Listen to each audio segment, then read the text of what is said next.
On se retrouve encore aujourd'hui pour une nouvelle revue de presse. Il est midi, j'espère que vous allez bien. Hop, allez, installez-vous, on commence maintenant. C'est parti.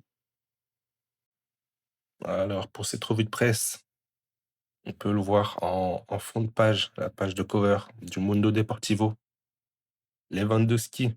Et oui, apparemment, il y aurait une tentation pour l'Arabie Saoudite, pour Lewandowski. Alors, est-ce que c'est une rumeur qui vient du clan Lewandowski ou plus du Barça? Personnellement, je pense que c'est une rumeur qui vient plus du côté du Barça. On le sait, l'Arabie Saoudite est très intéressée par l'attaquant Blaugrana.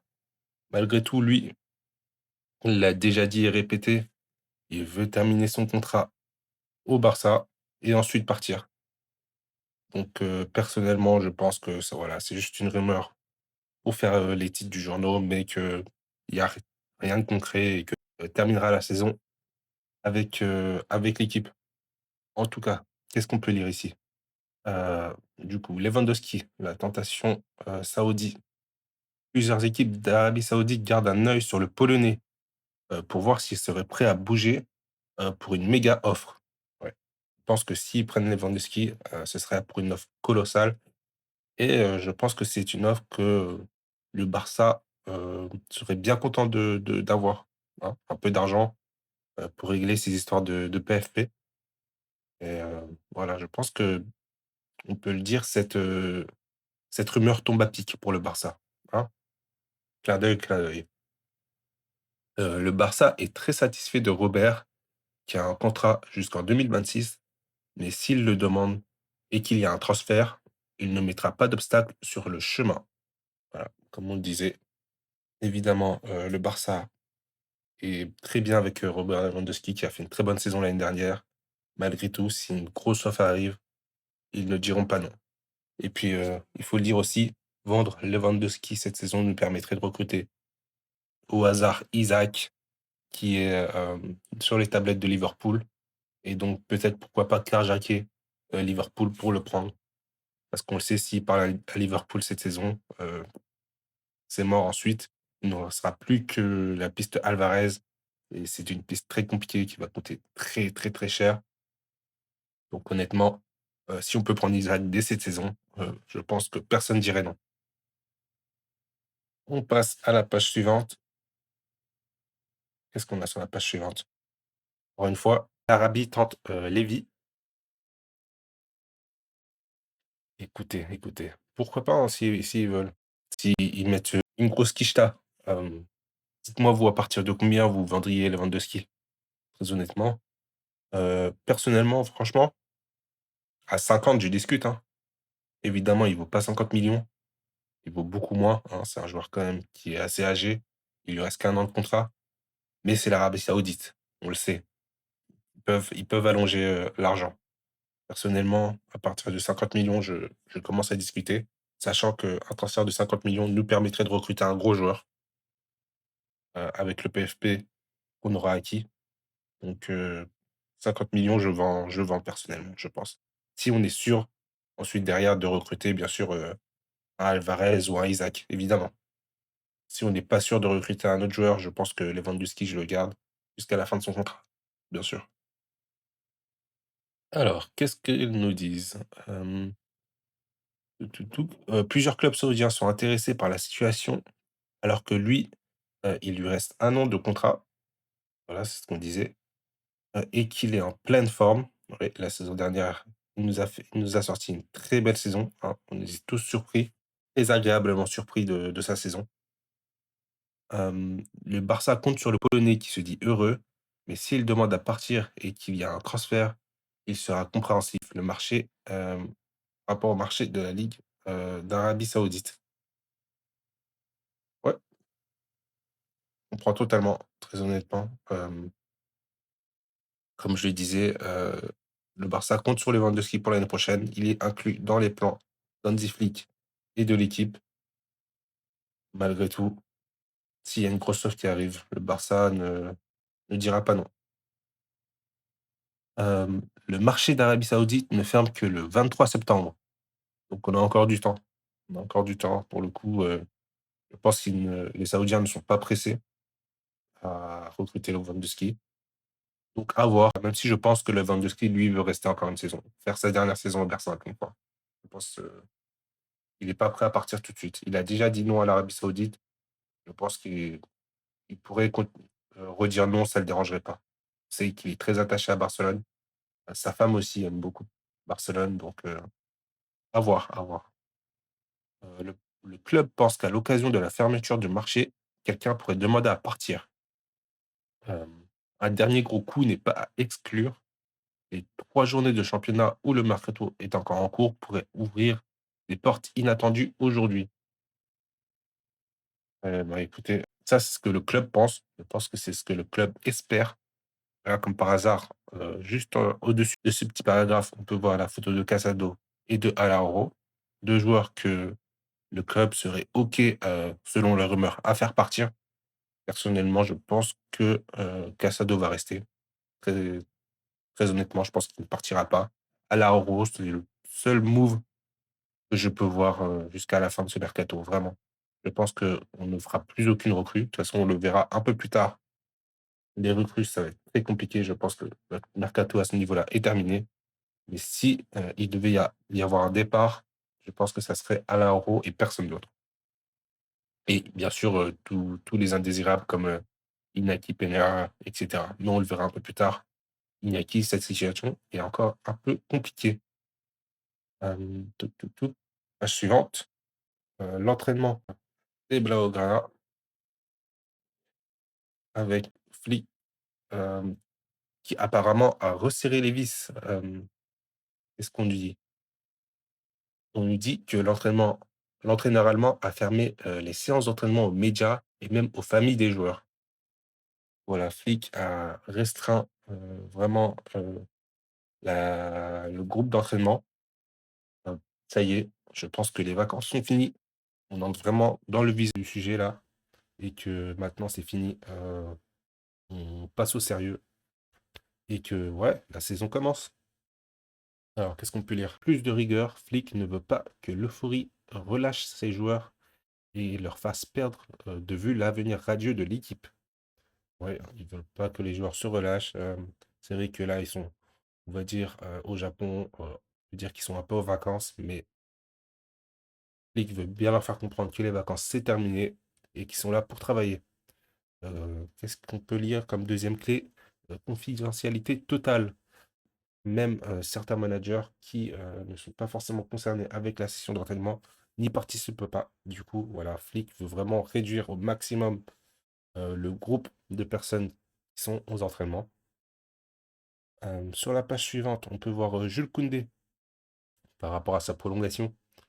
Le quotidien nous dit que tout était prêt pour la prolongation du contrat du Français, mais, la présentation de l'Anglais l'a repoussé. Donc ouais, tout était prêt pour, la prolongation de Jules Koundé, mais pas l'arrivée de Marcus Rashford a un peu, délayé tout ça.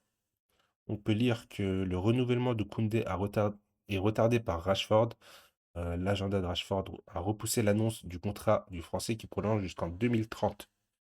Donc voilà, c'est une bonne nouvelle quand même. Savoir que Jules Koundé va prolonger jusqu'en 2030 avec le FC Barcelone. L'annonce arrivera très bientôt. On le sait, après Koundé, ce sera au tour de Frenkie de Jong de prolonger. Donc voilà, les prolongations qui arrivent, c'est une très bonne nouvelle. Très, très bonne nouvelle. On continue, pour la page suivante. Qu'est-ce qu'on a? On a encore une fois du Dro Fernandez. C'est ce qu'on nous dit par rapport à Dro. Le club voit la qualité du joueur à s'imposer, dans l'équipe première. Et il sait que s'il continue dans cette voie, il devra prolonger son contrat. Bien oui, oui, oui, si Draw continue comme ça, le club devra se protéger par rapport au petit talent de la Masia. Et donc, il devra forcément le prolonger pour faire en sorte d'augmenter déjà sa clause libératoire. Et d'en plus, lui montrer que le club compte sur lui et que lui ne soit pas intéressé par une autre équipe. On peut lire aussi que par rapport aux clés de cette situation, Le plan du Barça. Le Barça prévoit qu'il continue avec l'équipe première et l'équipe réserve, qui sera dirigée par Giuliano Belletti. Belletti qui est un excellent entraîneur, hein. Très content que ce soit lui l'entraîneur de la réserve. Il sait développer des jeunes. Il est très bon là-dedans. Il était l'ancien entraîneur des juvéniles. Maintenant, il est passé en équipe B. Et j'espère qu'il fera du très bon travail. Pour continuer, il devra jouer du coup, en quatrième division et éviter la tentation des départs pour monter en catégorie. Ouais, voilà. Ce qu'on disait, hein, c'est que il n'aura pas beaucoup de temps de jeu avec l'équipe première. Donc, je pense qu'il sera relégué avec l'équipe B, l'Athletic. Et malgré tout, voilà, le Barça espère le garder en quatrième division. On espère qu'il acceptera sa situation. On verra. Pour l'instant, rien n'est fait. Il n'y a encore eu aucune discussion entre le joueur et le club. Donc, à voir comment cette situation avance. Sur la page juste à côté, on peut voir des petites nouvelles de Nico Williams. De Nico Williams, certains diront le traître. Donc on va faire très vite sur, cette situation. Par rapport à Nico Williams, son frère, le capitaine basque, l'a défendu dans les journaux en disant: «Il pensait que la campagne marcherait». Voilà, donc apparemment, il y aurait une campagne du côté du Barça, pour faire venir Nico Williams et salir, un petit peu l'image du joueur. Bon, la campagne était au niveau de Bilbao, hein, on l'a bien vu, les voitures caillassées, le graffiti vandalisé et cetera, la pression au niveau de la famille. On est au courant, on est au courant. Ils vont pas nous la faire à nous. Merci beaucoup, Iñaki, mais ça sera pas pour cette fois. Bon, franchement, non, il a pas on passe à la page suivante. Page suivante. Ter Stegen, l'ancien capitaine du FC Barcelone. Qu'est-ce qu'on nous dit? Ter Stegen a été réintervenu, pour ses problèmes lombaires, selon le Barça qui, comme MD l'a annoncé, n'a pas précisé sa période d'inactivité. Donc voilà, pour l'instant, même si on a eu, quelques petites informations encore à vérifier sur Twitter qui nous dit que, il sera absent entre 4 et 5 semaines. Encore une fois, comme on le dit, rien n'est sûr. Pour l'instant, ils n'ont pas communiqué officiellement sur sa période d'inactivité, même si lui, Ter Stegen, a dit sur ses réseaux que ça serait 3 mois. Bien sûr, il n'est pas médecin pour dire ça, donc personne ne sait encore. Enfin, on a une petite idée, mais pour l'instant, rien d'officiel. Le club pense que ça sera entre 4 et 5 mois. À voir, à voir, à voir. Voyons les clés maintenant, les clés. Les informations factuelles. Le FC Barcelone n'a pas encore prévenu de temps d'arrêt, mais a clairement indiqué qu'il s'agissait d'une réintervention. Le club a l'intention de fournir un rapport complet pour préciser qu'il s'agit d'une gêne dans une zone déjà blessée, qui nécessite plus de soins plus importants. Le travail quotidien d'un gardien de but est particulièrement difficile en raison des impacts et des virages. Oui, oui, oui, c'est les gardiens de but évidemment. Ils plongent beaucoup, en tout cas ils sont censés plonger. C'est vrai que Ter Stegen, ça fait longtemps qu'on l'a pas vu plonger, donc à ce niveau-là, je pense qu'il a rien à craindre. Mais malgré tout, bah, c'est un sport complètement différent, hein, le poste de gardien de but et donc le corps doit être, prêt à recevoir des coups. Le corps doit être, en parfaite condition pour jouer et bah, là, on le voit, il ne l'est absolument pas. Donc à voir encore une fois cette situation. Je pense que dans les prochains jours, on aura un peu plus d'informations, même je pense dès demain, très honnêtement. À suivre, sur la page juste à côté, on peut voir, le nouveau maillot du Barça, le maillot en hommage à Kobe. Voilà, on passe rapidement sur ça car, on reviendra dessus en fin de revue de presse. Donc vous en faites pas. La patate chaude, le titre, Mundo Deportivo, concernant le Real de Madrid. Alors pourquoi la patate chaude? Parce que l'avenir de Vini et Rodrigo continue de dominer l'actualité merengue, peu après, leur retour au travail Alors que le numéro 7 n'a toujours pas clarifié la question de son renouvellement, l'ancien joueur de Sao Paulo n'exclut pas une sortie. Le Real sait que cette fois, le joueur a l'avantage dans les 2 cas. Évidemment, ouais, aujourd'hui, c'est Rodrigo qui a l'avantage. Il lui reste plus que 2 ans de contrat. L'année prochaine, il ne restera qu'1 an. Donc, c'est soit on le vend maintenant, soit on le prolonge. On l'a vu hier, Rodrigo demande, un salaire assez élevé, du même niveau qu'un Mbappé ou d'un Haaland à Manchester City. Donc ouais, à voir, la situation pour les merengues. Qu'est-ce qu'on nous dit aussi? Ouais, donc du coup, à part ça, voilà, il y a aussi la situation de Rodrigo qui est toujours suivi par Tottenham, mais qui lui préférait un club un peu plus grand comme on l'a vu hier. Page suivante, la une de Sport cette fois. Opération, compliquée. La une de Sport nous dit que Ter Stegen a été opéré à Bordeaux pour résoudre ses problèmes lombaires en compagnie de Ignacy Moi. C'est le médecin, de l'équipe de basket qui était présent avec lui.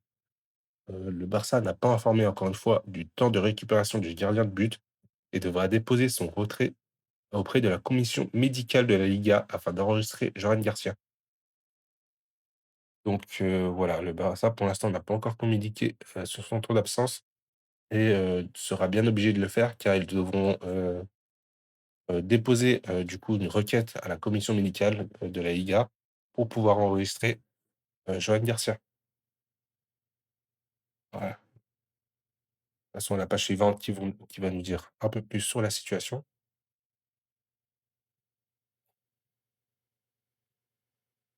Alors, Ter Stegen, entre chirurgie et pouls, le gardien a été opéré à Bordeaux par le docteur Amélie Léglise, comme on l'a vu hier, et le club n'a pas encore indiqué le nombre de mois d'indisponibilité. Encore une fois, je répète, les rumeurs disent entre 4 et 5 mois, qui permettrait d'enregistrer Garcia. Il a subi une seconde opération sur la même zone lombaire que celle sur laquelle il avait été opéré en 2023. Donc voilà, c'est une blessure qui date déjà. Il avait déjà été opéré et comme, MD et Sport nous le disent, c'est une réopération. Le docteur, Ignacy Moi, attaché à la section basket de Blaugrana, a accompagné l'Allemand dans sa salle d'opération. Ter Stegen va se concentrer sur sa récupération. Il va se pousser à être prêt plus vite possible et mettre Flick en difficulté. Voilà, comme ils nous le disent, Ter Stegen va faire en sorte d'être prêt le plus tôt possible pour, pouvoir mettre Flick dans une situation assez compliquée où lui reviendra et voudra jouer comme il l'a fait, la saison dernière avec Chesney. Je pense qu'il va encore mettre la pression pour jouer. Malgré tout, je pense qu'il a vraiment aucune chance, cette saison à venir de jouer, hein. Vraiment, je le vois absolument pas refouler la pelouse avec le maillot blaugrana pour être honnête. Et on nous dit aussi, dans l'encart rouge que l'avenir d'Iñaki Peña est en suspens. Pour l'instant, le joueur n'a pas encore trouvé de club. Il a, des propositions, mais, il prend le temps pour réfléchir à son avenir. Je pense que cette situation sera réglée quand ils seront revenus d'Asie. Ensuite, on nous parle de Johan Garcia. Donc, pour Johan Garcia, le Barça ira voir la commission médicale, en lien avec l'enregistrement de Johan Garcia, à la Liga. Il appartiendra à la commission médicale indépendante de la Liga de décider si le gardien de Salent peut être enregistré, profitant de l'indisponibilité de l'Allemand. Donc encore une fois, le destin de Johan Garcia est lié à celui de Ter Stegen. Le club blaugrana espère utiliser 80 du salaire de Ter Stegen pour y parvenir. Donc voilà, encore une fois, on le sait, si Ter Stegen est absent 4 mois ou plus, le Barça pourrait utiliser 80 de son salaire qui est énorme, hein, soit dit en passant. Ter Stegen est dans le top 3 des salaires du club, hein, voire même top 2 entre lui et les Lewandowski, c'est les 2 plus gros salaires du club et ensuite, on a, Frenkie de Jong. Donc ça nous ferait, énormément de bien si, il pouvait être absent plus de 4 mois, très honnêtement. On passe à la page suivante. Page suivante, on peut voir, Marcus Rashford. On parle de Marcus Rashford. Qu'est-ce qu'on nous dit par rapport à lui? Tout en haut, on peut voir écrit «adaptation». Marcus Rashford n'est pas au niveau des meilleurs d'Europe, nous disent les initiés. Donc voilà. Pour certains, Marcus Rashford n'est pas, parmi les meilleurs d'Europe. Honnêtement, je suis d'accord avec eux, surtout, pour les dernières saisons qu'il a faites. Mais il a le potentiel pour le devenir. Donc je m'en fais pas. Je n'ai aucun souci par rapport à ça. On connaît tous, le potentiel de Marcus Rashford. C'est la meilleure situation possible pour atteindre ce potentiel. Alors, en gros, on nous dit que le plan de Rashford promet de fortes émotions. Tout ce que l'entraîneur voit de la part du joueur est bon. Ce n'est pas seulement, que l'Anglais a tout fait pour finir au Barça, mais qu'il offre des détails lors des séances qui surprennent même ceux qui ont parié sur lui. Apparemment, voilà, même pour les séances d'entraînement, il se donne à fond et lui, il le sait, hein, chaque détail compte et très honnêtement, c'est, sa dernière chance, je pense. S'il veut avoir une carrière au niveau de son talent, je pense qu'il ne peut pas louper, le coche au FC Barcelone et il doit absolument réussir. On nous dit aussi par rapport, à Rashford, que que Flick veut le ménager. L'attaquant anglais manque un peu de rythme, mais il a beaucoup de talent. Ouais, on l'a vu, pour son premier match, il était un peu emprunté même s'il a fait un bon match. Donc voilà, Flick veut le ménager un petit peu. Ensuite, on peut passer à la page suivante, même si on peut voir juste à côté encore, qu'il nous parle des rumeurs de vente. Voilà, le club attend une grosse vente. Encore une fois, c'est les Alaro, les Casado qui sont cités. À voir ce que ça va donner. Personnellement, je m'attends pas à une vente. Peut-être Alaro, à la limite, mais je pense qu'une grosse vente, ça va être compliqué à faire. Ensuite, sur la page suivante, justement, en parlant de vente, on nous parle de 2 autres opérations ouvertes. Quelles sont ces opérations? Apparemment, elles sont liées à Majorque. Majorque, un allié inattendu.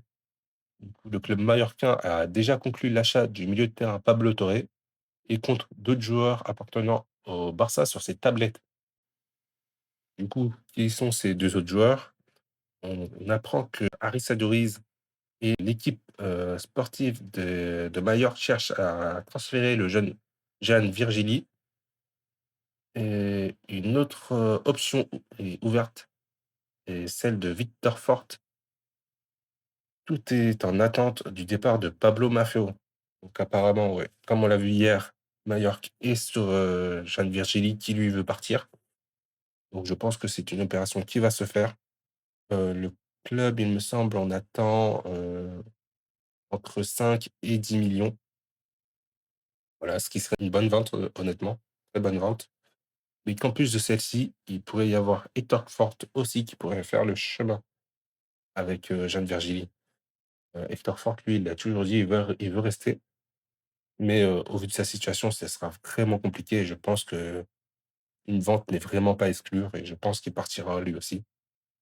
Lui aussi, je pense que ce serait une vente compris entre 5 et allez 12 millions, je dirais. Mais évidemment, il y aura toujours une clause de rachat et un pourcentage à la revente. Hem, si, Mallorca peut devenir un club ami et nous prendre quelques joueurs pour les développer, moi je dis pourquoi pas, très honnêtement, je pense que ce serait, une très bonne chose, pour les 2 clubs. Voilà, voilà à peu près ce qu'on nous dit, par rapport à, Jeanne Virgili et Hector Fort. On peut voir aussi, juste à côté, apparemment, il pourrait y avoir un début du Barça en Liga au, Johan Cruyff Stadi, donc le terrain d'entraînement. Ça serait une catastrophe, très honnêtement, de commencer, au stade d'entraînement, stade qui me semble a que 3 000 places ou 6 000 places, un truc comme ça. Donc vraiment une catastrophe de commencer là-bas. On l'a vu, aussi que la vraie pelouse du Camp Nou va être installée dans les prochains jours, donc vraiment très bientôt. Malgré tout, le stade n'est toujours pas prêt et dans Dans un monde normal, la pelouse, c'est ce qu'on installe en dernier. C'est vraiment le dernier, la dernière chose à installer dans le stade. Quand le stade est complètement prêt, qu'on installe la pelouse. Là, le club n'a plus le temps. Ils sont en catastrophe et donc à voir ce qui va se passer. Mais vraiment, si on débute dans le terrain d'entraînement, ça la fout mal. Ça la fout mal, faut dire la vérité. On peut voir Dumfries. Malheureusement, ce sera pas une bonne nouvelle pour Dumfries. On nous dit que, sa clause de 25 millions prend fin maintenant. Voilà, maintenant c'est fini. Dumfries, je pense que c'est mort, on peut lui dire adieu. L'option, de Dumfries, heu, est prête à être perdue. Le club Baudelaire a souhaité se renforcer sur ses latéraux, mais il n'a pas de marge, salariale pour le signer et pour l'instant, tout est au point mort, nous dit Porte. C'est dommage, franchement ça c'était, une bonne option, vraiment, une option de marché très, très intéressante, un Dumfries à 25 millions. Tu pouvais prendre Dumfries, le placer à droite, replacer Koundé dans l'axe. Pour moi, c'était parfait, vraiment, c'était la chose à faire. Malheureusement, sa clause se termine. On nous dit aussi que le latéral de l'Inter pouvait partir pour 25 millions jusqu'à la fin du mois de juillet, mais que le Barça n'a pas bougé. Le club avait besoin d'une vente pour acheter le joueur de l'Inter et jusqu'à présent, il n'a pas été en mesure d'obtenir, ça des défenseurs. On le sait, hein, la priorité au niveau des ventes, c'est plus au niveau des défenseurs. Voilà, le club voulait faire partir, Christensen. Je pense qu'avec une vente de Christensen, on aurait peut-être pu faire Dumfries. Malheureusement, il n'a pas voulu partir. Voilà, je sais que beaucoup ici sont heureux qu'il ne reste au Barça. Personnellement, si c'est pour faire venir Dumfries, je vends Christensen tous les jours. Voilà. Soyons honnêtes, je le fais partir tous les jours. Sachant que, à la fin du il lui reste qu'1 an de contrat, donc à la fin de la saison, il partira libre. Pour moi, ouais, fallait réussir à le faire partir. Il n'a pas réussi. C'est un échec encore une fois. Mais bon, ce n'est pas grave, ce n'est pas grave. Passer à la page suivante. Page suivante où on peut voir le nouveau maillot du Barça, le maillot extérieur du Barça. Honnêtement, je suis très heureux parce que, ce maillot-là, ce maillot spécial en hommage à Kobe Bryant sera le maillot extérieur et non pas le troisième maillot du Barça. Donc, ça veut dire qu'on le verra très souvent cette saison et je suis très, très heureux parce que le maillot est juste magnifique, en fait. Le maillot est incroyable, vraiment une masterclass. Du coup, le maillot en hommage à Kobe Bryant, le nouveau maillot conçu en collaboration avec la marque de Kobe Bryant a été mis en vente hier au prix de 99,99 € dans la version, Stadium Collector. Le kit est doré avec des détails violets et noirs, pas de logo Nike, mais celui de Kobe.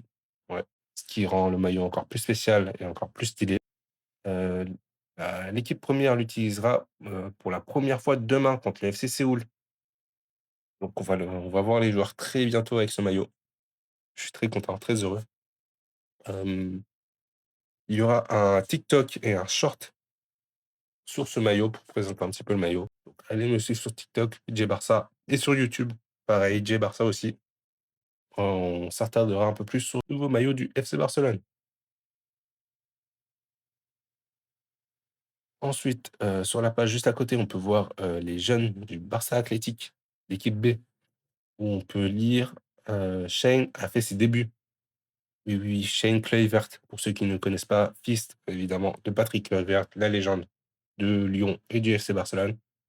On le sait, a plusieurs fils qui jouent au foot, notamment Justin, qui est à Bournemouth.